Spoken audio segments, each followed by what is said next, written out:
Everyone, কি অবস্থা সবার? আজকে আমি চলে আসছি একটা বার্থডে পার্টিতে, স্পেশাল একটা বার্থডে পার্টি। সো আজকে আমি চলে আসছি দি শেফ ক্লাবে। তো এখন আমি সোজা চলে যাব সিঁড়ি দিয়ে উপরে, কিন্তু হঠাৎ দেখে আমাকে রিসিভ করতে চলে আসছিল সুমন ভাইয়া। সুমন ভাইয়া বারবার বলছিল হাতটা দেন ভাবি, আমি আপনাকে রিসিভ করতে চলে আসছি। বাট আমি আমার শাড়ির জন্য বেচারাকে আমার হাতটা দিতে পারছিলাম না। যাই হোক, ভাইয়া আমাকে রিসিভ করতে চলে আসছিল, ইভেন সে আমার জন্য দরজাও খুলে দিচ্ছিল। তো আমি ঢুকে গেলাম, সবাই আমার দিকে তাকিয়েছিল, বিকজ আমি খুবই লেট ছিলাম, কারণ আমার যেতে যেতে একটু দেরি হয়ে যায়।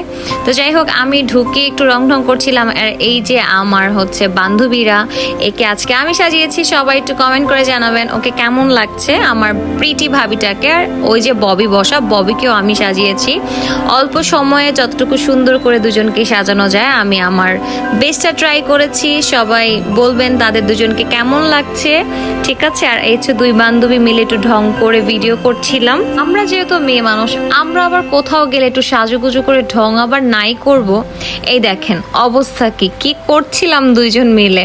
আসলে কোথাও গেলে এই যে ছোটখাটো খুনসুটিগুলো, এটাই ভালো লাগে। তারপর আর কি, তারপর যেহেতু আমি দেরি করে চলে আসছি, সবার আগে আমাকে স্যুপটা সার্ভ করে দেওয়া হয়। বাট আমি যদি অনেস্ট রিভিউ দিই, আমার কাছে তাদের স্যুপটা খুবই ভালো লেগেছে, বিকজ আমি যেই রেস্টুরেন্টে আগে যাই, আমি সবার আগে থাই স্যুপটা ট্রাই করি, বিকজ থাই স্যুপ আমার খুবই পছন্দ।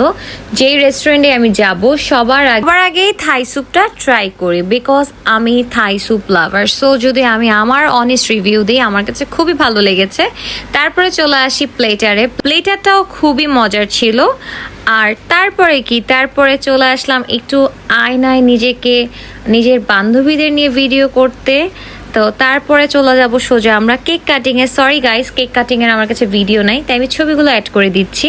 এই হচ্ছে আজকে আমাদের স্পেশাল বার্থডে বয়। সো আজকে ছিল আমাদের আফানের বার্থডে, আর ওকে আদর করে আমরা মজা করে সবাই ডাকি জিল্লু। আর এই হচ্ছে আমরা লেডিসরা সবাই মিলে সুন্দর করে ছবি তুলে নিয়েছিলাম, আর তারাও ফুল ফ্যামিলি সুন্দর একটা ছবি অ্যাড করে দিয়েছি।